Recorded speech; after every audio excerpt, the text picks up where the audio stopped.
Hello student, स्वागत है आपका अपने यूट्यूब चैनल में। आज की वीडियो के अंदर अपने बात करते हैं अध्याय 11 जैविक खाद एवं जैव उर्वरक organic manures and bio fertiliser. तो ये आपके +2 एग्रीकल्चर केमिस्ट्री का 11वां लेसन है और इसके अंदर अपने जैसे पीछे सीरीज चल रही थी 10 लेसन तक अपने वीडियो डाल दी है। अब 11वें लेसन के बारे में बात करते हैं कि इनमें से आपके कौन से क्वेश्चन बोर्ड परीक्षा में पूछे जा सकते हैं और क्वेश्चन किस प्रकार से आएंगे। तो आज की सीरीज शुरू करते हैं। तो इसके अंदर जैसे कि दिया हुआ है यहाँ पर जो चीज़ें मैं यहाँ पर आपको बता रहा हूँ केवल उतना आप पढ़ोगे तो आराम से एग्ज़ाम में जो भी इस लेसन में से क्वेश्चन आएगा उसको क्रैक कर सकते हो। तो पहले तो आपको ये पता होना चाहिए कि जैविक खाद कौन कौन सी होती है, उसकी डेफिनेशन क्या है।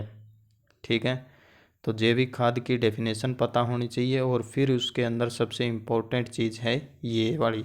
ठीक है, तो जो आपका 11वां लेसन है उसमें फर्स्ट पेज पर ही है ये चीज़ें, जैविक खाद का वर्गीकरण यानी क्लासिफिकेशन ऑफ ऑर्गेनिक मैन्योर। तो इन दोनों की आपको अच्छी प्रकार से डेफिनेशन पता होनी चाहिए। स्थूल कार्बनिक खाद या जैविक खाद क्या होती है, जैविक या कार्बनिक खाद एक ही चीज़ होती है।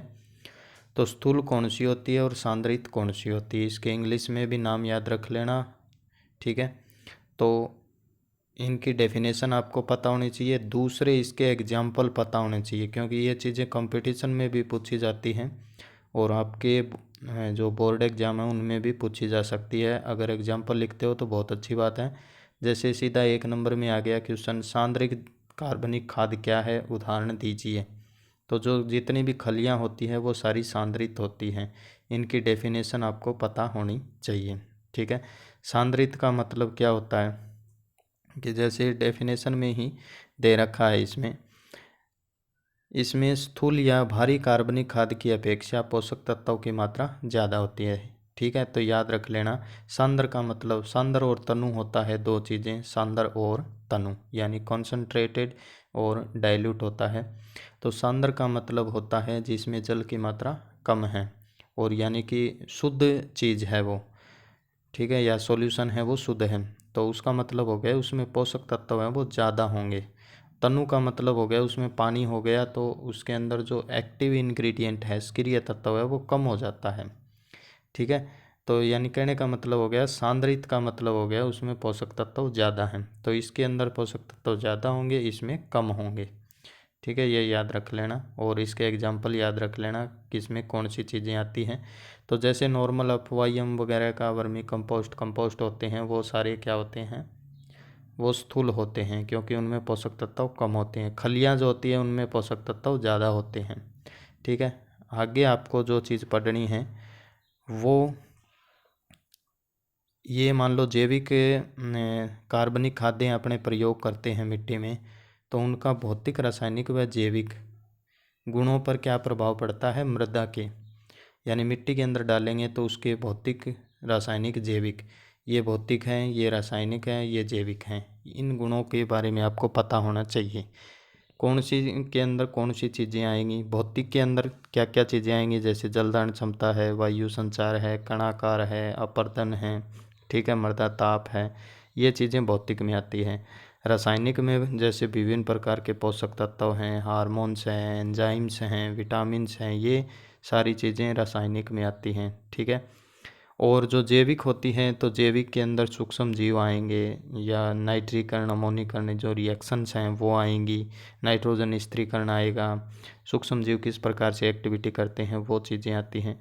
तो इन तीनों चीज़ों के बारे में आपको पता होना चाहिए कि जैविक जो खाद है कोई भी, तो उसका अपने प्रयोग करते हैं तो मिट्टी पर किस प्रकार का प्रभाव पड़ेगा। ठीक है, आगे इसमें डिफरेंस दे रखा है जैविक खाद और उर्वरक, यानी खाद और उर्वरक में और मैन्योर एंड फर्टिलाइज़र में डिफरेंस दे रखा है। तो ये आपको अच्छी प्रकार से पता होना चाहिए, सिंपल सी चीज़ है। खाद क्या होती है और मैन्योर्स क्या होते हैं। ठीक है, इसमें 14 दे रखे हैं, आप 5-6 याद कर लो काफ़ी है। आगे गोबर की खाद के बारे में दे रखा है, तो इसमें गोबर की खाद के अंदर आपको ये पता होना चाहिए पहली बात तो कि उसमें कौन कौन से पोषक तत्व पाए जाएंगे, कितनी मात्रा में पाए जाएंगे। ठीक है, तो ये 3-4 लाइन आप ज़रूर अच्छी प्रकार से याद कर लेना, अच्छी प्रकार से, क्योंकि ये चीज़ें आपके आगे भी कंपटीशन में बहुत काम आएगी। आगे इसके अंदर बनाने की जो विधियां हैं, ठीक है, FYM बनाने की विधियां, उनके नाम और किस प्रकार से वो विधि काम करती है, यानी कि वो खाद कैसे बनाई जाती है, वो उसमें मेथड आपको पता होना चाहिए। ठीक है, तो वर्तमान प्रचलित विधि है, उसके बाद में संशोधित गड्ढा विधि है, ये रही। ठीक है, एक विधि और है इसके अंदर, ट्रेंच विधि, ये रही ट्रेंच विधि। तो यानी 3 विधियां हैं, FYM बनाने की 3 विधियां हैं। किस प्रकार से है ये विधियां? सिंपल हैं बिल्कुल। तो इनके पहले तो नाम पता होना चाहिए। अब जैसे मान लो 3 नंबर में आ गया क्वेश्चन कि FYM बनाने की विधियों को समझाइए, या उनके नाम लिखिए, किसी एक विधि को समझाइए। किसी भी प्रकार से क्वेश्चन पूछा जा सकता है, तो उसमें आपको पहले तीनों के नाम लिखने हैं, फिर उनके बारे में लिखना है। अगर एक के बारे में लिखना है तो कोई भी एक लिख दीजिए। ठीक है, तो इस प्रकार से आपको ये चीज़ें याद होनी चाहिए। आगे इसमें दे रखा है सड़ी हुई गोबर की खाद की पहचान। ये तो नॉर्मल चीज़ है, सभी जानते हैं इस चीज़ के बारे में, तो ये थोड़ा सा आपको पता होना चाहिए। फिर आगे इसमें आया है कि FYM का प्रयोग की विधि क्या है। तो ये तो बहुत बार मान लो पीछे जो भी जितनी भी क्रॉप्स पढ़ी है अपने, +1 में भी पढ़ी है, +2 में भी पढ़ी है, तो उनके अंदर अच्छी प्रकार से जान लिया है कि FYM कितना देना चाहिए। तो नॉर्मल 10 से 15 टन ही देते हैं अपने, सब्जियों के अंदर थोड़ा ज़्यादा देते हैं, 20 से 25 टन, क्योंकि उनको पोषक तत्वों की रिक्वायरमेंट ज़्यादा होती है, कम समय में उत्पादन देती हैं। ठीक है, और उसका प्रयोग कब करना चाहिए? तो बुआई से 1 महीने पहले खेत के अंदर अच्छी प्रकार से बिखेर कर प्रयोग किया जाता है। तो ये चीज़ आपको पता होनी चाहिए। ठीक है, ये आगे सभी के लिए आएगी, कंपोस्ट के लिए भी, वर्मी कंपोस्ट के लिए भी।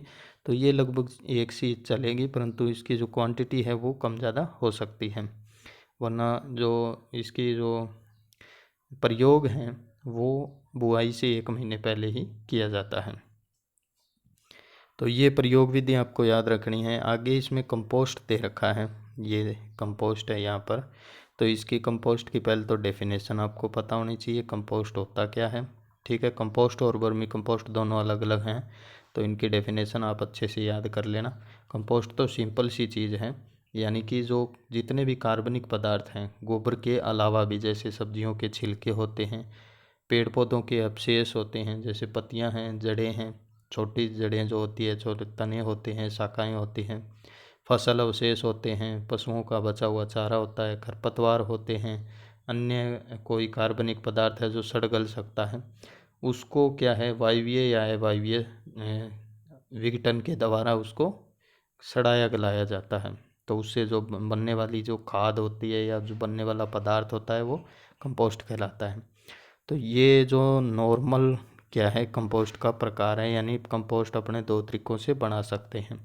फार्म अपशिष्ट यानी कि खेत का बचा हुआ जितनी भी चीज़ें हैं, शहर का ये अवशिष्ट पदार्थ हैं, जैसे शहर होते हैं उनके अंदर डिब्बे रखे होते हैं, यानी जिसको कचरा पात्र बोलते हैं। ग्रीन का मतलब होता है इसके अंदर कार्बनिक पदार्थ वाली चीज़ें डलेंगी, जैसे प्लास्टिक कांच वगैरह हैं वो नहीं डालने हैं उसमें, केवल कार्बनिक यानी जो सड़ गल सकती हैं। ठीक है, तो जो कूड़ा कचरा होता है या फिर जो सब्जियों के छिलके वगैरह होते हैं, ख़राब हुए फल हैं, सब्जी हैं, वो उसमें डाले जाते हैं। तो उनको सड़ा गला करके क्या बनाई जाती है, जो खाद बनाई जाती है उसको कंपोस्ट कहते हैं। तो कंपोस्ट की डेफिनेशन और ये टाइप ज़रूर याद रख लेना। बनाने की विधियाँ आपके सिलेबस के अंदर एक ही विधि दी हुई है, नाडेप विधि। ठीक है, और इनके तीनों के नाम दिए हुए हैं। एग्रीकल्चर वाली बुक है उसमें तीनों का डिस्क्रिप्शन दिया हुआ है। अगर आप डिटेल से पढ़ना चाहते हो तो एग्रीकल्चर वाली बुक में से पढ़ सकते हो। खैर वो लेसन आपके अब की बार हटा हुआ है सिलेबस से।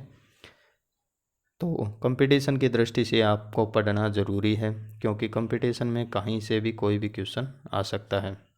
तो इसके अंदर आपको नाडेप विधि ही याद रखनी है, और नाडेप विधि के अंदर आपको सारा कुछ याद रखना है। इसका आविष्कार किसने किया था, कब किया था। ठीक है, ये चीज़ें आप एग्रीकल्चर वाली बुक में से पढ़ सकते हो। तो आपको पता होना चाहिए कंपोस्ट बनाने की कौन कौन सी विधियां हैं।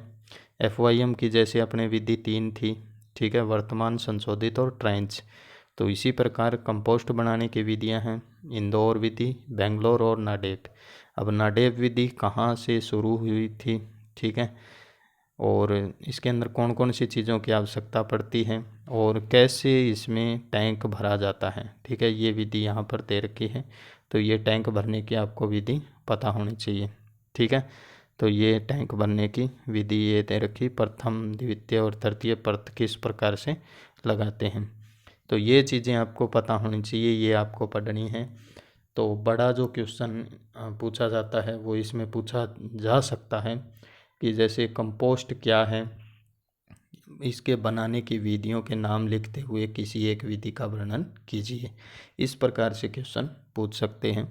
तो उसके अंदर सारा कुछ आ जाएगा। कंपोस्ट की पहले आपको डेफिनेशन लिखनी है। प्रकार इसके लिखना चाहो तो लिख सकते हो, जैसे 2 प्रकार हैं, खेत के अपशिष्ट से और जो शहरी अपशिष्ट है उससे।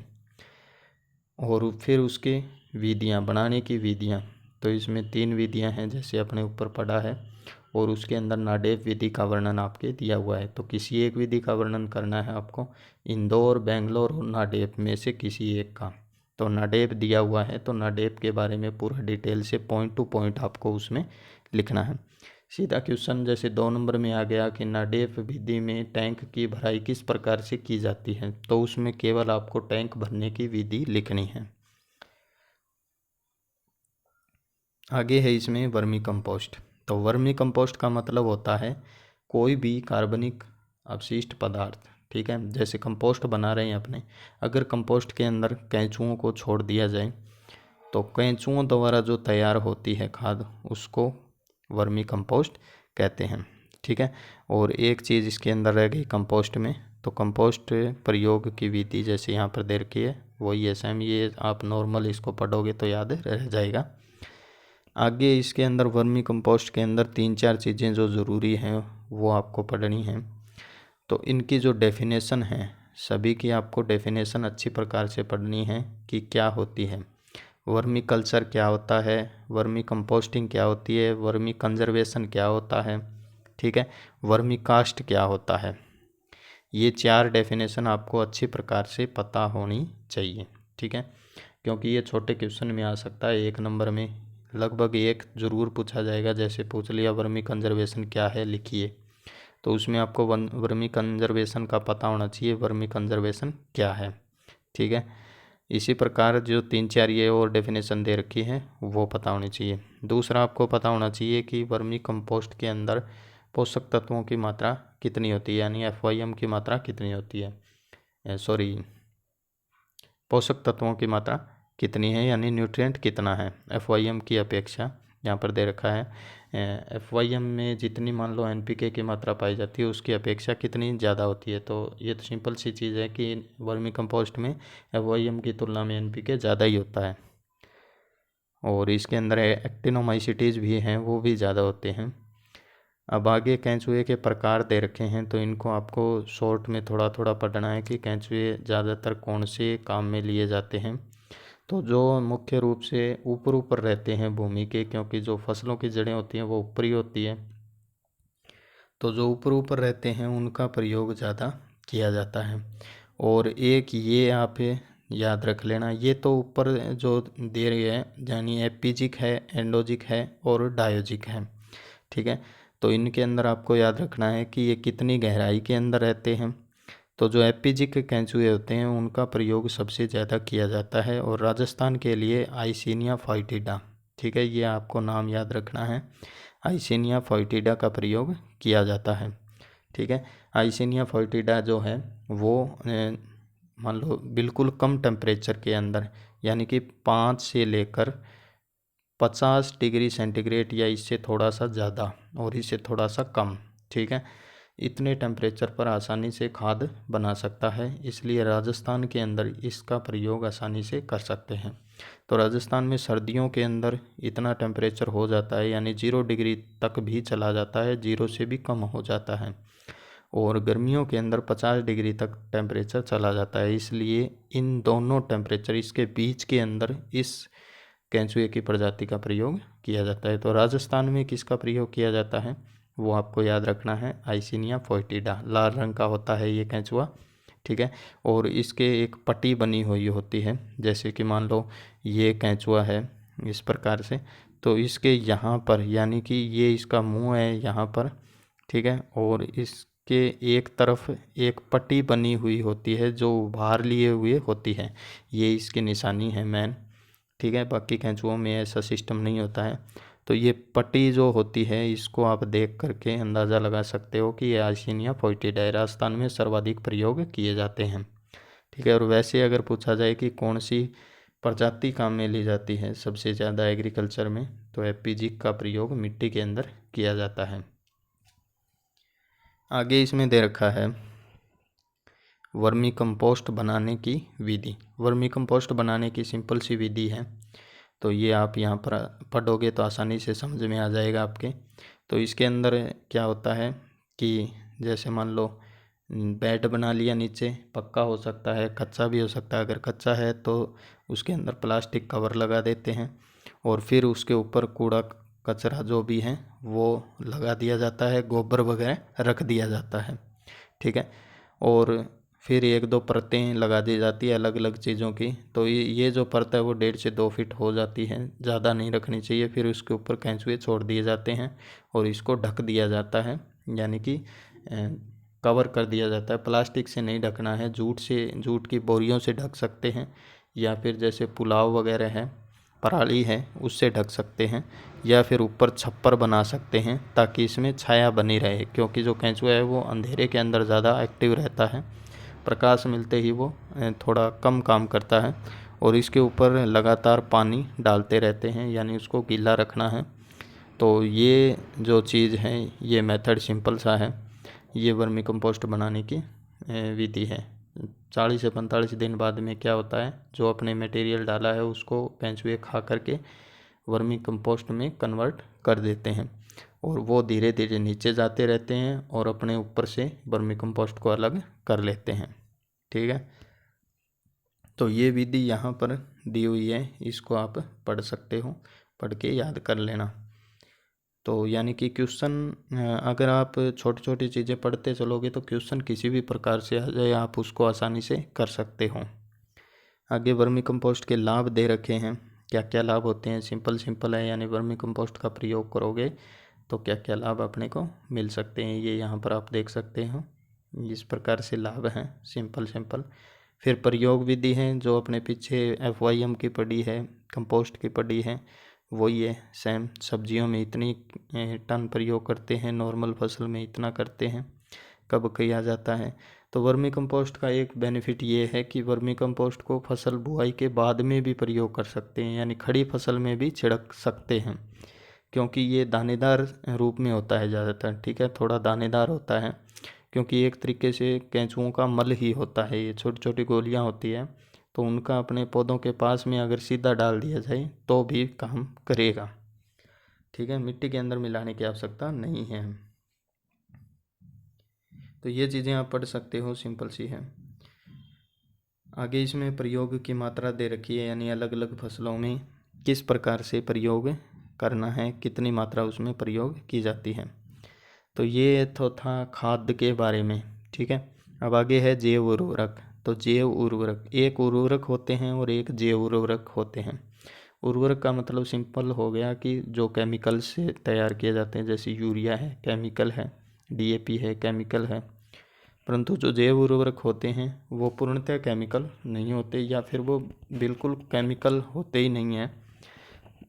ये एक जैविक पदार्थ होते हैं या सूक्ष्म जीव की तरह बिहेव करते हैं, उनकी तरह कार्य करते हैं, और उनको सही तापमान नमी वगैरह मिलने पर वो एक सूक्ष्म जीव की तरह कार्य करके पौधे को पोषक तत्व प्रदान करने की क्षमता रखते हैं। तो ये इनकी डेफिनेशन आपको पता होनी चाहिए, जैव उर्वरक होते क्या हैं, इसमें दी हुई है। जैव उर्वरक के प्रकार, तो ये जो जैसे राइजोबियम है, तो राइजोबियम एक जैव उर्वरक है, सूक्ष्म जीव होता है, यानी कि सहजीवी असहजीवी वो आगे की बात है, इस प्रकार के हो सकते हैं। परंतु पहले तो आपको जैव उर्वरकों का डेफिनेशन और उसके प्रकार के बारे में पता होना चाहिए, तो राइजोबियम होता है। अब वो कैसा होता है, कहाँ पर रहता है, ठीक है, कौन सी फसलों में पाया जाता है, वो आपको पता होना चाहिए। तो राइजोबियम दलहनी फसलों में होता है, वो यहाँ पर दे रखा है। तो ये चीज़ आपको पता होनी चाहिए। जैसे क्वेश्चन आ गया कि जैव उर्वरक क्या है, विभिन्न जैव उर्वरकों के नाम लिखिए तथा 2 जैव उर्वरकों का वर्गीकरण कीजिए, विस्तार से समझाइए या उनके बारे में लिखिए। तो आप उसमें क्या लिखोगे, जैव उर्वरक की डेफिनेशन लिखोगे, ठीक है। उसके अंदर उसके जितने भी प्रकार हैं, जैसे राइजोबियम है, जेटोबैक्टर है, जोस्पेरिलम है, ठीक है, उनके नाम लिखोगे। फिर 1-2 के बारे में आप बताओगे। तो उनके बारे में, जैसे राइजोबियम के बारे में लिखना है तो ये चीज़ लिखोगे, यहाँ पर जो लिखी हुई है गोल घेरा मैंने लगाया वहाँ पर, ठीक है। उसी प्रकार एजेटोबैक्टर के बारे में लिखोगे, ये रही एजेटोबैक्टर। इसमें आपको कौन सी चीज़ें लिखनी है कि यह किस प्रकार का है, जैसे स्वतंत्र रूप में मृदा में पाया जाता है, सहजीवी है या असहजीवी है, ठीक है। और कौन सी फसलों में, सबसे इम्पोर्टेंट चीज़ है, कौन सी फसलों में पाया जाता है, नाइट्रोजन फिक्सेशन करने का काम करता है या फिर अघुलनशील फॉस्फोरस को घुलनशील में बदलने का काम करता है, ठीक है।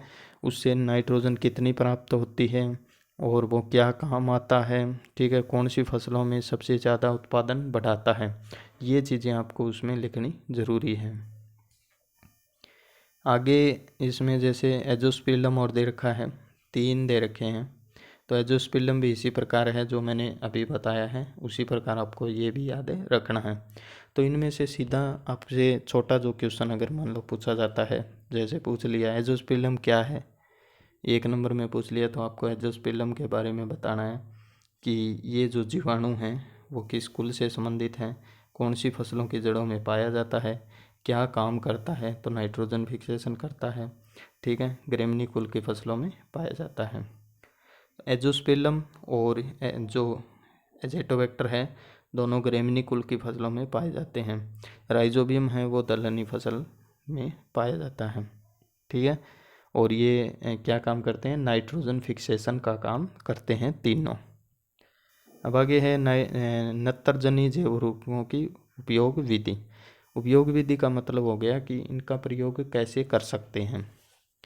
तो एक तो मान लो जैसे राइजोबियम है, राइजोबियम दलहनी फसलों की जड़ों में पाया जाता है, तो वो एक नेचुरल प्रोसेस है, परंतु अपने कृत्रिम रूप से भी उसका प्रयोग कर सकते हैं, ठीक है। उसको कृत्रिम रूप से बना करके और अधिक नाइट्रोजन फिक्सेशन करने के लिए अपने उसको अलग से बना सकते हैं लैब के अंदर, और फिर उसको अपने फसल के अंदर प्रयोग कर सकते हैं। और वो अलग अलग तरीक़ों से प्रयोग कर सकते हैं, जैसे बीज उपचार है, कंद उपचार है, ठीक है, ये आगे इसमें आएंगे। तो उनका प्रयोग कैसे किया जा सकता है, मेजर टॉपिक है, इम्पोर्टेंट है, यानी नाइट्रोजनी जैव उर्वरकों की उपयोग विधि। उपयोग विधि का मतलब होता है इनका प्रयोग कैसे कर सकते हैं। बीज उपचार में सबसे इम्पोर्टेंट है ये टॉपिक, ठीक है, अच्छी प्रकार से याद कर लेना।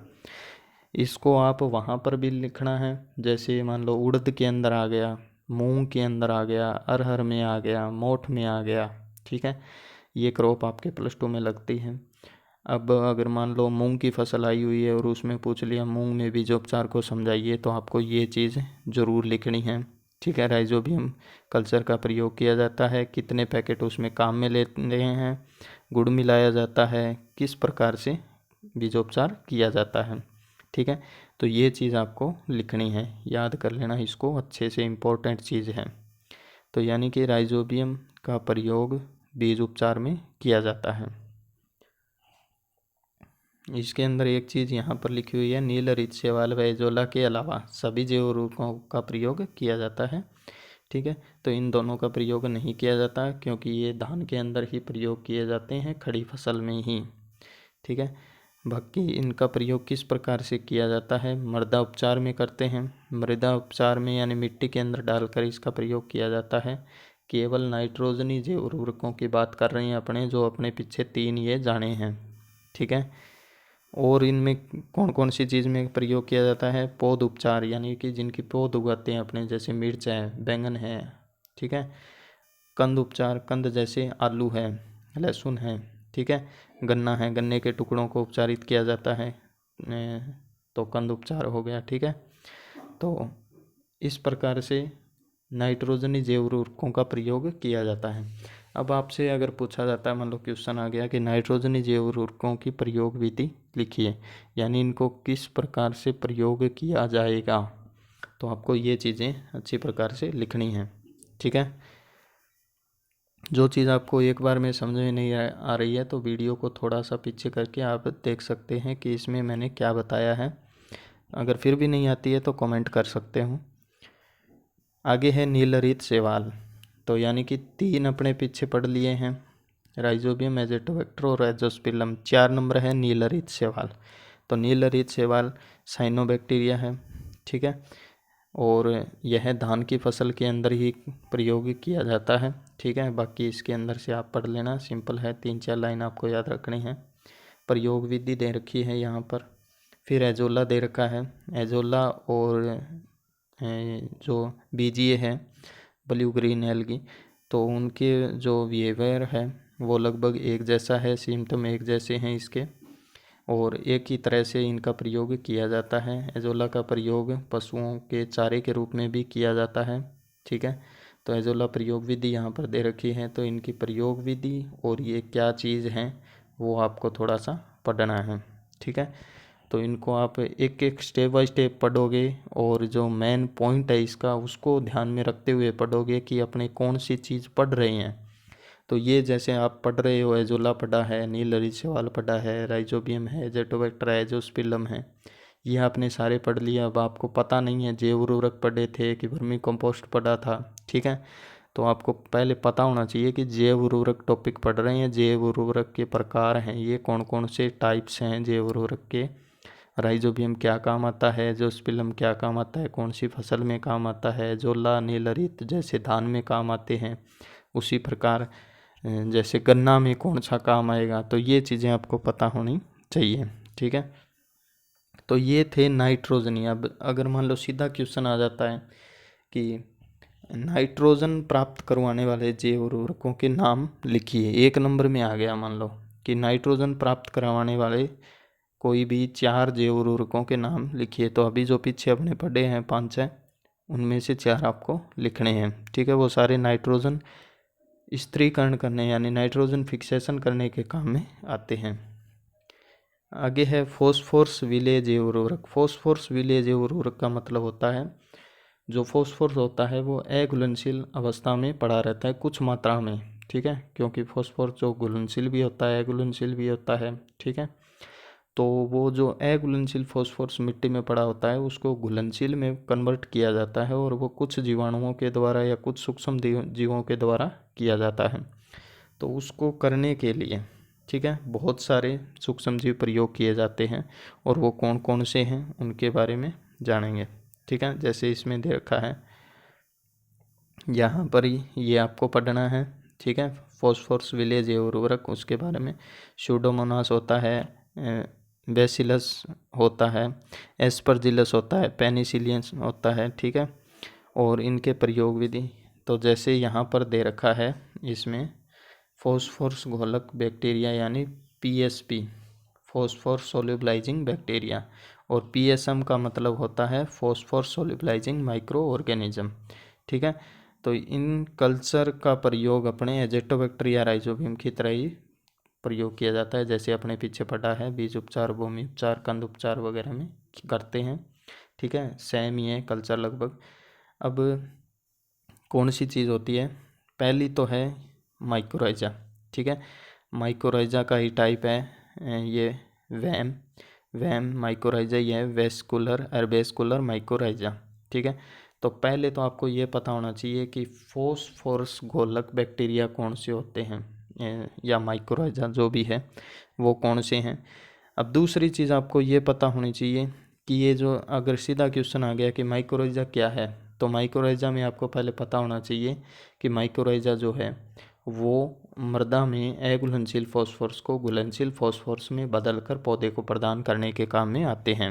ठीक है, अब फिर आपको इसके बारे में ये चीज़ें पता होनी चाहिए, बहुशाखीय लंबे तंतु रूप में होते हैं, कुछ भाग इसका बाहर होता है पौधे की जड़ों से, कुछ अंदर होता है। इस प्रकार से यह बाहर से फॉस्फोरस लेकर पौधे के अंदर तक पहुंचाने का काम करता है। तो ये चीज़ें आपको नॉर्मल सी हैं, पता होनी चाहिए। फिर आगे है वैम के बारे में। वैम का पूरा नाम आपको पहले तो पता होना चाहिए, वैम क्या काम करता है। जो अभी मैंने बताया है माइक्रोराइजा के बारे में वही है, सेम ही वो चीज़ आपको लिखनी है और ये चीज़ आपको थोड़ी सी डिटेल से पढ़नी है, ठीक है। आगे माइक्रोराइजा के लाभ दे रखे हैं, तो यहाँ पर इसके लाभ हैं 3-4, इसमें से याद कर लेना। जैव उर्वरकों के लाभ, तो जैव उर्वरक जो पीछे अपने पढ़े हैं, नाइट्रोजन स्थिरीकरण करने वाले और अघुलनशील फास्फोरस को घुलनशील में बदलने वाले जैव उर्वरक, तो उनका काम क्या है, लाभ क्या है, ठीक है। तो ये लाभ है इसके, यहाँ पर दे रखे हैं सारे।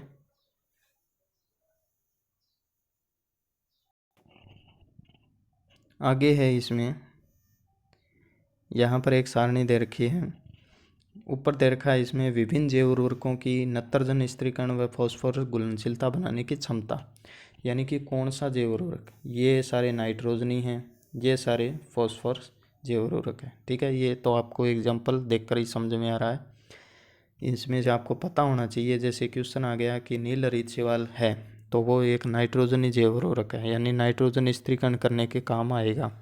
पीएसबी नाम से स्पष्ट है, फॉस्फोरस सोल्यूबलाइजिंग बैक्टीरिया।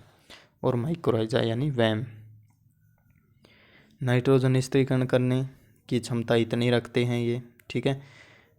समझ गए कौन कौन सी फसलों में कौन सा काम में लिया जाता है। जैसे एजोला है वो धान में, नीलहरित शैवाल है वो धान में, एजोस्पेलम है वो ज्वार धान आदि में, एजेटोबैक्टर है वो धान्य फसलों में, राइजोबियम है वो दलहनी फसलों में। सामने अच्छी प्रकार से लिखा हुआ है, आपको केवल समझना है। उत्पादन वृद्धि, उत्पादन में कितनी वृद्धि करते हैं, 0 से 60%, यानी कि कम डालेंगे या बिल्कुल नहीं डालेंगे तो 0%, धीरे धीरे जितनी मात्रा डालेंगे इसके प्रयोग करेंगे 60% तक उत्पादन में वृद्धि कर सकता है। एजोला जो है वो 0 से 15% तक वृद्धि कर सकता है। तो ये चीज़ आपको थोड़ी सी नोट करनी है। इसी प्रकार नीचे इसमें दिया हुआ है, जैसे माइक्रोराइजा है वो नाइट्रोजन स्थिरीकरण इतनी करता है, ठीक है। और इसके अलावा जो पीएसबी है वो 20 से 25 किलोग्राम प्रति हेक्टेयर प्रति वर्ष, ठीक है। और ये दलहनी फसलों के लिए सारणी दी हुई है कि दलहनी फसलों में नाइट्रोजन स्थिरीकरण की क्षमता कितनी होती है, यानी अलग अलग फसलों के अंदर राइजोबियम जो है वो अलग अलग तरीके से काम करता है। जैसे मूंगफली है 50 से 206 किलोग्राम प्रति हेक्टेयर, इससे नाइट्रोजन फिक्सेशन हो सकती है। मूंग है 50 से 66% दे रखा है। अल्फा सबसे ज़्यादा होता है, ये चीज़ आप याद रख लेना। लूसरन या जो सनई होती है अल्फा तो उसमें सबसे ज़्यादा नाइट्रोजन फिक्सेशन करने की क्षमता होती है, ठीक है। तो ये चीज़ आप याद रख लेना। इसीलिए सनई का प्रयोग जो है वो हरी खाद के रूप में सबसे ज़्यादा किया जाता है। सबसे ज़्यादा जो किया जाता है वो ढेंचा का प्रयोग किया जाता है, यानी हरी खाद के रूप में ढेंचा का प्रयोग सबसे ज़्यादा किया जाता है। परंतु जो सबसे ज़्यादा नाइट्रोजन फिक्सेशन करने वाली जो क्रॉप है वो लूसरन या अल्फा सनई है, ठीक है। तो सबसे ज़्यादा नाइट्रोजन फिक्सेशन कौन करता है, सनई। और सबसे ज़्यादा प्रयोग किसका किया जाता है, ढेंचे का। तो ये थोड़ा सा आप याद रख लेना। आगे इसमें जैव उर्वरक में प्रयोग के समय सावधानियाँ कौन कौन सी रखनी चाहिए, तो सिंपल सा है, नॉर्मल चीज़ें हैं कि जैव उर्वरक जब अपने खरीद रहे हैं तो इन चीज़ों का ध्यान रखना चाहिए, ठंडे स्थानों पर रखना चाहिए। बीजोपचार कर रहे हैं तो कौन कौन सी चीज़ों का ध्यान रखना चाहिए, खेत में प्रयोग कर रहे हैं तो उसकी कितनी मात्रा प्रयोग की जाए वो चीज़ों का ध्यान रखना चाहिए, ठीक है। तो ये नॉर्मल सी चीज़ें हैं, पढ़ोगे तो समझ में आ जाएगा, सिंपल सा है। आगे इसमें हरी खाद के बारे में दे रखा है। हरी खाद क्या होती है, हरी खाद की पहले डेफिनेशन पढ़नी है आपको, फिर हरी खाद के आवश्यक गुण, ठीक है। यानी जो फसल अपने काम में ले रहे हैं हरी खाद के लिए तो उसके आवश्यक गुण कौन कौन से होंगे, उस फसल के अंदर कौन कौन सी क्वालिटीज़ होनी चाहिए, ठीक है। यानी कम समय में बढ़ने वाली होनी चाहिए, ठीक है। कम समय में अधिक ग्रोथ करने वाली होनी चाहिए, ताकि क्या है कि अगली फसल भी बोई जा सके। पत्तियों का साइज है वो बड़ा होना चाहिए, अधिक नाइट्रोजन फिक्सेशन करने वाली होनी चाहिए, मृदा को उपजाऊ बनाने वाली होनी चाहिए, ठीक है, इस प्रकार की चीज़ें आपको इसमें याद रखनी है। आगे है इसमें खली की खाद। हरी खाद सिंपल सी है, और खली की खाद का मतलब हो गया जो तेल निकाला जाता है, यानी तिलहनी फसलें जो होती हैं उनमें तेल निकालने के बाद में जो अपशिष्ट बचता है उसको खली कहते हैं, जिसका प्रयोग कुछ मात्रा में पशुओं को खिलाने में प्रयोग करते हैं। जैसे बिनोले की जो खली होती है वो पशुओं को खिलाते हैं अपने, और उससे दुग्ध उत्पादन होता है। परंतु कुछ जो अखाद्य खलियाँ होती है जिनको खाने के लिए काम में नहीं लिया जाता है तो उनको खेत में डाला जाता है। ठीक है, तो ये आपको प्रकार इसके पता होना चाहिए। जो खलियाँ होती हैं वो सांद्रित हैं। अभी मैंने जब ये लेसन की शुरुआत हुई थी तभी बताया था कि सांद्रित और स्थूल क्या होते हैं। स्थूल का मतलब जिनमें पोषक तत्व कम होते हैं, सांद्रित का मतलब जिनमें पोषक तत्व ज़्यादा होते हैं। ठीक है, तो पोषक तत्व इनमें ज़्यादा होते हैं परंतु जीवांश पदार्थ है वो कम होते हैं, क्योंकि इनकी कम मात्रा ही प्रयोग की जाती है। और जैसे FYM है उनमें जीवांश पदार्थ ज़्यादा होता है, कार्बनिक पदार्थ ज़्यादा होता है, परंतु पोषक तत्व कम होते हैं। ठीक है, ये दोनों आपस में रिवर्स हैं, उल्टे हैं। अब आगे हैं इसमें खलियों में पोषक तत्व कितनी मात्रा होती है, और खलियों के प्रकार दे रखे हैं इसमें। खाद्य खलियाँ, अखाद्य खलियाँ जिनको खा सकते हैं वो खाद्य खलियाँ यानी पशुओं को खिलाने के रूप में प्रयोग कर सकते हैं। एडिबल केक होते हैं, और अखाद्य यानी नॉन एडिबल केक कौन से होते हैं जिनको पशु नहीं खा सकते। तो इनकी एग्जाम्पल ज़रूर आप याद रख लेना, ये चीज़ कई बार पूछी जाती है। तो अरंडी की जो खली होती है वो खाद्य है या अखाद्य है, तो ये आपको पता होना चाहिए। खलियों का प्रकार खलियों की प्रयोग विधि ये इम्पोर्टेंट है, कब करना चाहिए इनका प्रयोग।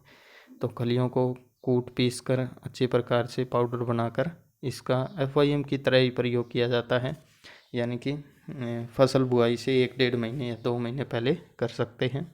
ठीक है, अच्छी प्रकार से खेत में मिला देना है। अब आगे इसमें 2 प्रकार दिए हुए हैं कि बुआई पूर्व खलियों का प्रयोग, ठीक है, और बुआई पश्चात खलियों का प्रयोग। तो महुआ की जो खली है, एक चीज़ याद रख लेना, महुआ की खली है वो कभी भी बुआई से पूर्व प्रयोग नहीं लेनी चाहिए, जैसे इसमें यहाँ पर दिया हुआ है। और यहाँ पर महुआ की खली का प्रयोग बुआई के लगभग 2 माह पूर्व करना चाहिए। ठीक है, जस्ट बुआई से पहले नहीं करना चाहिए। जैसे मान लो नॉर्मल खलियों का प्रयोग कर रहे हैं अपने कि 15 दिन 20 दिन या महीना पहले कर रहे हैं, उसके साथ में नहीं करना चाहिए, क्योंकि इसके अंदर एक प्रकार का जो सेपोनिन नामक रसायन है या एल्कलॉइड पाया जाता है, उसका फसल पर विपरीत प्रभाव पड़ सकता है। क्योंकि वो जब उसका विघटन शुरू होगा खली का तब वो रिलीज होता है, और तब अगर फसल की बुआई करेंगे तो वो उस पर साइड इफ़ेक्ट डाल सकता है। तो इसलिए महुआ की खली का प्रयोग है वो बुआई से 2 से 2.5 महीने पहले करना चाहिए। बाकी जो खलियाँ हैं उसका 1 महीने पहले प्रयोग कर सकते हैं, या फिर 15 दिन पहले भी प्रयोग कर सकते हैं। ठीक है, बुआई के बाद में भी प्रयोग किया जा सकता है, तो जब अपने निराई गुड़ाई वगैरह करते हैं तब उनका प्रयोग कर सकते हैं। ठीक है, ये विभिन्न प्रकार के जो खलियाँ हैं, अखाद्य और खाद्य खलियाँ हैं, उनमें NPK की कितनी मात्रा पाई जाती है वो दिया हुआ है। तो इनको थोड़ा जो इम्पोर्टेंट जो खलियाँ हैं वो आप देख सकते हो, 2-3 के याद रख लेना केवल, ज़्यादा इसमें से नहीं पूछा जाता है। ये आपका लेसन कंप्लीट हो गया। इसमें से जितने भी क्वेश्चन आने वाले थे वो मैंने आपको बता दिए हैं। आगे इम्पोर्टेंट पॉइंट हैं ये सारे पढ़ लेना, और जो इसके क्वेश्चन हैं वो अच्छी प्रकार से कर लेना, ताकि आपको किसी भी प्रकार की दिक्कत न हो।